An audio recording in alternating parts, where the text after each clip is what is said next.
सकल कलावल्लभ विघ्नेश्वराच्या चरणी नमन करू.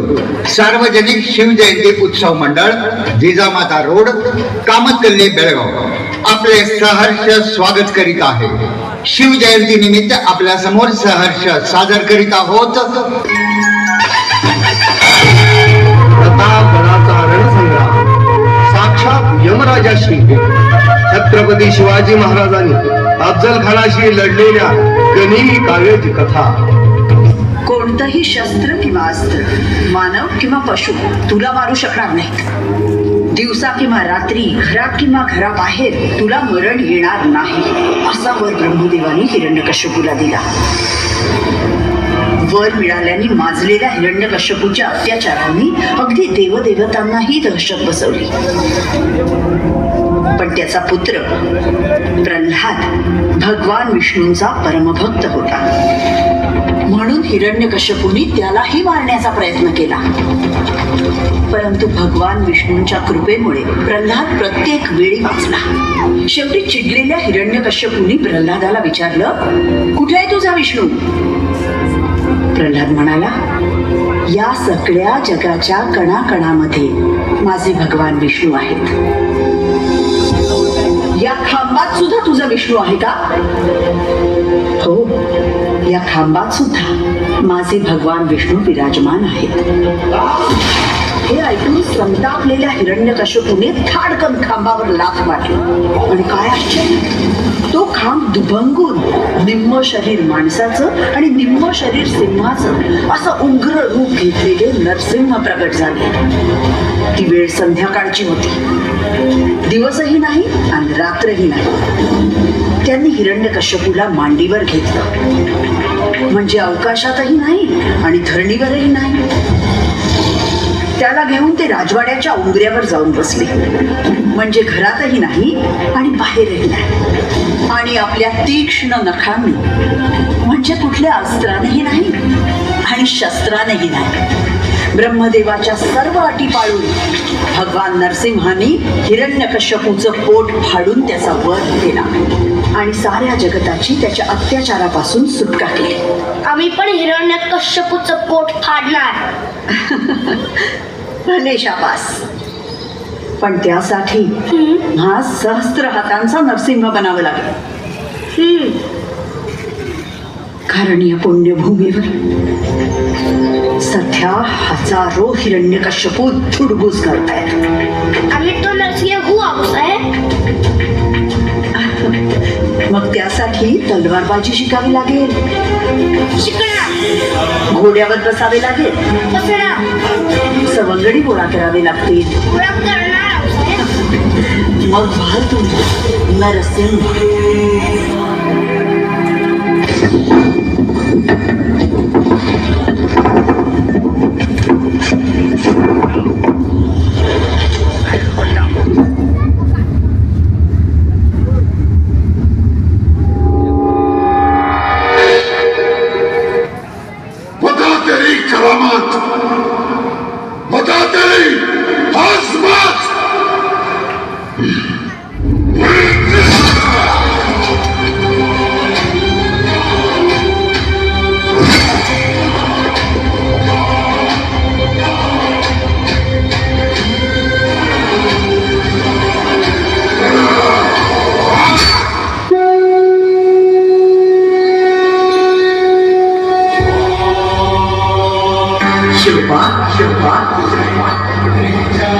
त्या राक्षसाने माझा अपमान केला,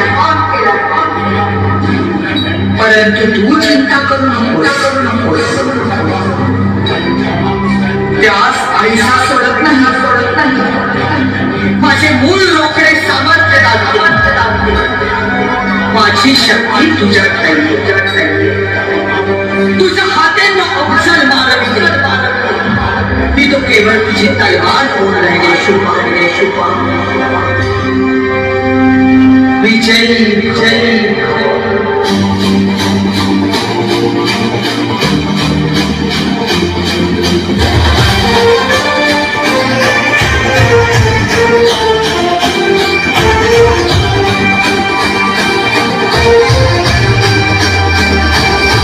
आई तुझ्या कचरणी आभाळ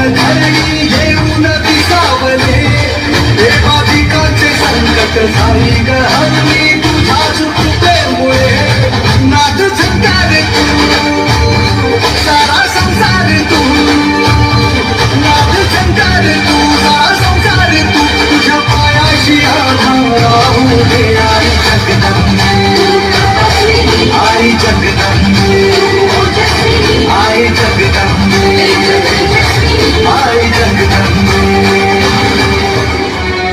आता समजा संपलंच म्हणायचं. ही महाराजांसमोर बोलण्याची सोय नाही. आपण आपला हद्दपार म्हणायचं. योगाजी काका, माणकोजी काका, दृष्टांत दृष्टांत शामराजपंत दृष्टांत. माणकोजी काका, गोमाजी काका, साक्षात आई भवानीने आम्हा स्वप्नात येऊन जागविले. तिच्या अंगातून दिव्य शलाका निघत होत्या. आम्हास म्हणाली अफजल खानास मारून गर्दीस मिळव. हे कार्य तुझ्या हातून व्हावे म्हणून पाठवले आहे तुला. पडते कशी? तसे रावणाचा मारणारा रामचंद्र, कंसाच मारणारा श्रीकृष्ण, तैसाच अफजल खानास मारणारा तू. म्हणून यावत चंद्र दिवा करो कीर्ती होणार आहे तुझी साऱ्या पृथ्वी तलावर. आणि आम्हाला जाग आली.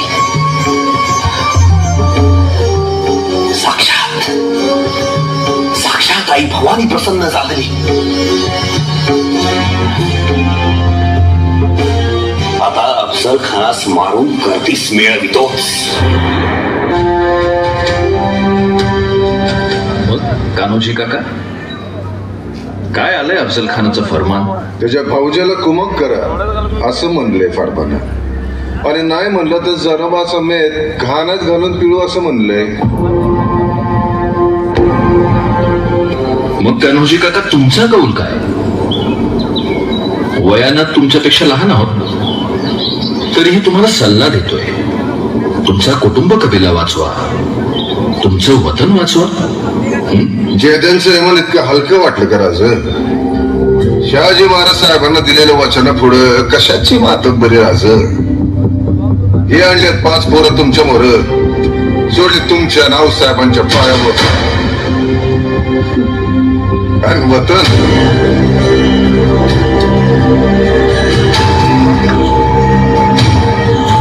हे सोडलं वतन नाव साहेबांच्या पायावर.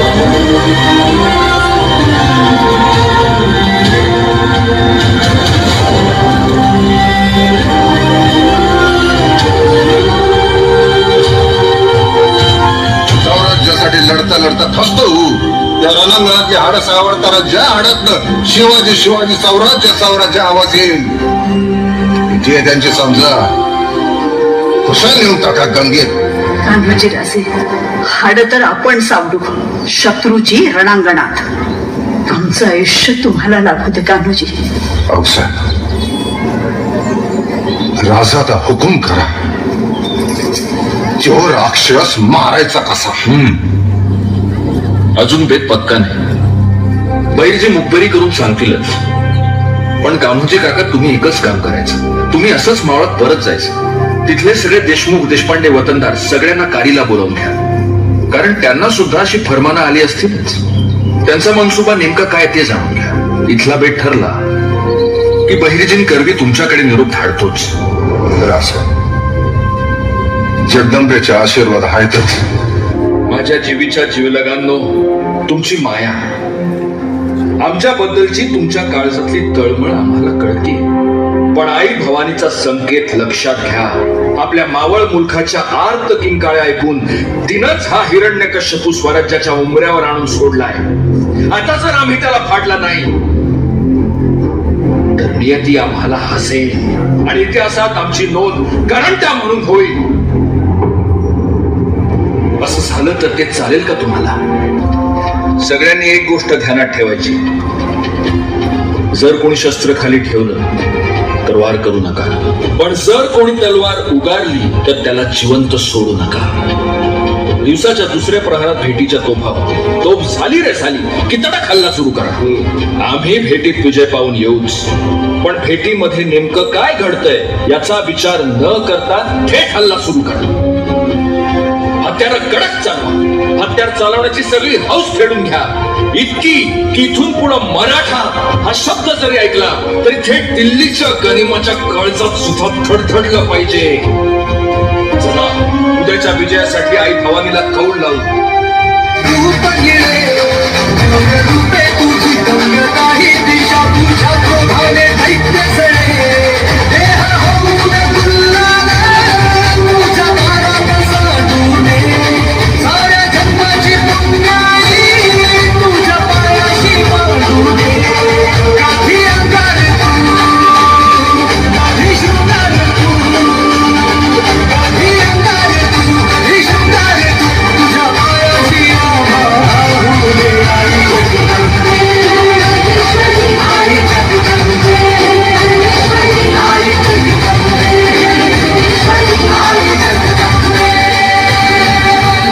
आइए हुजूर, आइए. वाह बंधु वाह, क्या शानदार शामियाना है. वाह हुजूर, ये सब आप ही को नजर करने वाले हैं महाराज. वाह बंधु वाह, बंधु तूने तो आज हमारी तबीयत खुश कर दी. लेकिन वो शिवा अब तक क्यों नहीं आया? स्टॉप करो, निरोप द्या. तडकाफडकी हजर व्हायला सांगितलंय म्हणाव. जाओ जाओ, जल्दी बोला के लाओ. जी हुजूर.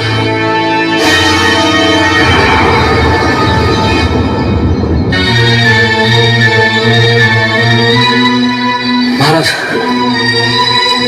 संत खानास आमचा निरोप सांगा.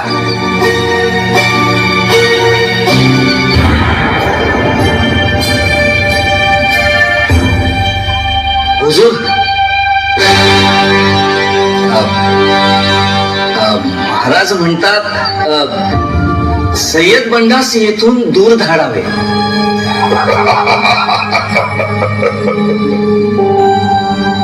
छी छी छी छी, कितना डरता है ये शिवा. साहब जी हुजूर.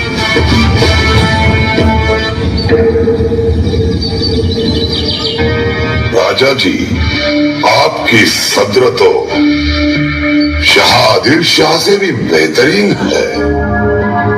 आई तुळजाभवानीची कृपा आहे. शायद आप भूल गए हैं कि आप एक नाचिस शख्स है. देव साक्षी आहे, ज्याचे जैसे असेल तैसे त्यास भरावे लागेल. डरपोक, डरता क्यों है इतना? काही भ्यावे तर प्रभू रामचंद्रास भ्यावे. आपणच कशा पायी घेऊ? आपण काय आहात हे आम्ही चांगलेच ओळखून आहोत. तो अपनी हिम्मत बहादुरी की शेखी बदारता है. बेअदब से बुरी राह पर क्यों चलता है?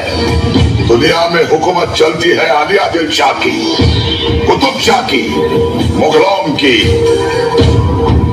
मामूली चूहों की नहीं.